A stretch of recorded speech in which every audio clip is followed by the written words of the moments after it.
और आज का सेशन हमारा है TLR के ऊपर। TLR is one of the important reflex. तो लेट्स सी कि कैसे उस पर काम करना है। सो एजेंडा क्या है आज का? Overview of TLR reflex number 1। Second, retention science and functional impacts of TLR। हमारे बच्चों पर क्या क्या इंपैक्ट्स आते हैं। Assessment of TLR and exercises for TLR integration. TLR reflex basically क्या करती है? हमारी फ्रंट बॉडी और बैक बॉडी का कोऑर्डिनेशन स्टैब्लिश करती है और डिफरेंशिएशन करती है। जैसे STNR में क्या था? अपर बॉडी और लोअर बॉडी। और TLR में क्या है? हमारा फ्रंट बॉडी और बैक बॉडी का डिफरेंशिएशन एंड कोऑर्डिनेशन। इसका इनवॉलेंटरी मूवमेंट क्या होता है? In respect to the spine. जब हमारा हेड स्पाइन के फ्रंट पे आता है तो हमारी एंटायर बॉडी, पूरी बॉडी फ्लेक्शन पोजीशन में जाती है, राइट। जब हमारा हेड एक्सटेंशन में जाता है in respect to the spine, तब हमारी एंटायर बॉडी एक्सटेंशन में जाती है। तो यहाँ पे अपर लिम्स लोअर लिम्स की बात नहीं है, पूरे एंटायर बॉडी की बात है, जिसमें आपकी कोर मसल्स भी इन्वॉल्व हैं, आपका बैक भी इन्वॉल्व है। तो this is for the entire body.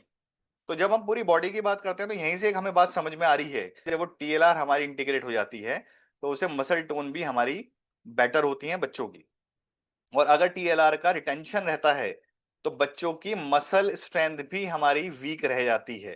TLR के अंदर जैसे मैंने कहा कोर पार्ट भी इन्वॉल्व होता है। तो जब कोर पार्ट इन्वॉल्व होता है तो हमें समझना है rectus abdominis number 1, inner oblique, external oblique, जिसको हम आउटर ऑब्लिक बोल सकते हैं, right, glutes minimus, glute maximus and glute medius. ये सारा आपका सिस्टम पूरा इन्वॉल्व होता है कोर के अंदर, यानी कोर के ये पार्ट्स हैं बेसिकली। तो इससे होता क्या है? जब भी आपका बच्चा स्टैंडिंग पोजीशन के अंदर है और वो कहीं ना कहीं सपोर्ट लेके खड़ा होता है, यानी वो स्लाउच करता है या तो बैठने के वक्त या खड़े होते वक्त सपोर्ट लेता है, तो हमें ये तो समझ में आता है कहीं ना कहीं मसल्स वीक हैं।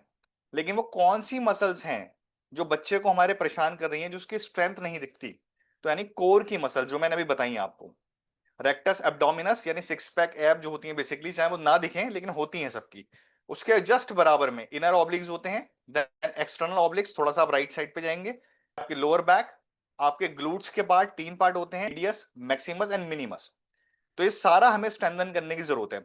अगर बच्चा स्टैंडिंग पोजीशन के अंदर है और आप समझिए मैं बच्चे की नेक की मसल को वीक कर दूं, पहला, मैं बच्चे की ग्लूट्स की मसल को वीक कर दूं, दूसरा, मैं बच्चे को लोअर बैक को वीक कर दूं, यानी मसल्स की मैं बात कर रहा हूं, और मैं बच्चे के फीट को वीक कर दूं, तो क्या बच्चा जब स्टैंडिंग पोजीशन में होगा तो उसका पोस्चर अप्रोप्रिएट होगा? आप समझ पा रहे हैं मेरी बात? तो यहां से समझना है कि ये जो सारा जो एरिया जो मैंने बताए हैं पार्ट्स बॉडी के, जब TLR का इंपैक्ट आता है तो यहां पे हमें देखने को मिलता है कि हमारी मसल की स्ट्रेंथ वीक हो रही है। तो हमें सबसे पहले क्या करना होता है?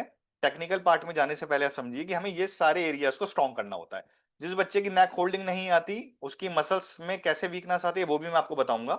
तो आपको समझ में आएंगी बहुत सारी छोटी छोटी याद चीजें। तो आप समझ गए मेरी बात कि कोर का क्या रोल है। तो बच्चा जब बैंड होगा स्टैंडिंग पोजीशन में और लेसिस को बांधेगा, अपने बैंड होने के लिए उसको क्या करना पड़ेगा? एक्सटर्नल ऑब्लिक की हेल्प से स्पाइन को बेंड करते हुए वो नीचे जाएगा लेसिस बांधने के लिए, लेकिन कोर मसल वीक है और उसको रेक्टस एब्डोमिनस का यानी एब्डोमिनल मसल्स का भी हेल्प लेना पड़ेगा।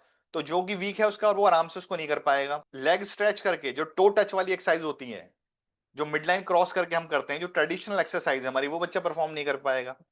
आप समझ पा रहे हैं? तो ये छोटे छोटे साइन आप नोट कर सकते हैं। चलिए आगे बढ़ते हैं इसके संग। Now what is TLR? अब थोड़ा थ्योरेटिकली भी रखेंगे। अभी हमने पहले के सेशंस में थोड़ा प्रैक्टिकल ज्यादा रखा, लेकिन अभी मैं आपको लेके जा रहा हूँ थोड़ा थ्योरेटिकल मोड पे, जिससे कि आपको थ्योरेटिकली भी अब कनेक्शन बिल्ड होना स्टार्ट हो।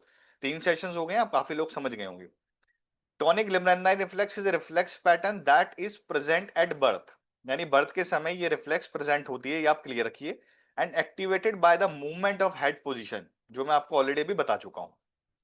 TLR is an involuntary reaction in response to the head flexion and extension position with the respect to the spine, यानी स्पाइन के रिस्पेक्ट में हेड का फ्लेक्शन और एक्सटेंशन से इनवॉलेंटरी मूवमेंट इसका आता है। वो अभी हम देखेंगे कौन सा होता है। अब इसमें हम थोड़ा आगे चलते हैं, इंपॉर्टेंट पॉइंट पे आते हैं। सबसे नीचे जो बॉटम में इसका है, the TLR has two positions, ये बहुत इंपॉर्टेंट है, इसको ध्यान दीजिएगा। TLR forward, TLR backward.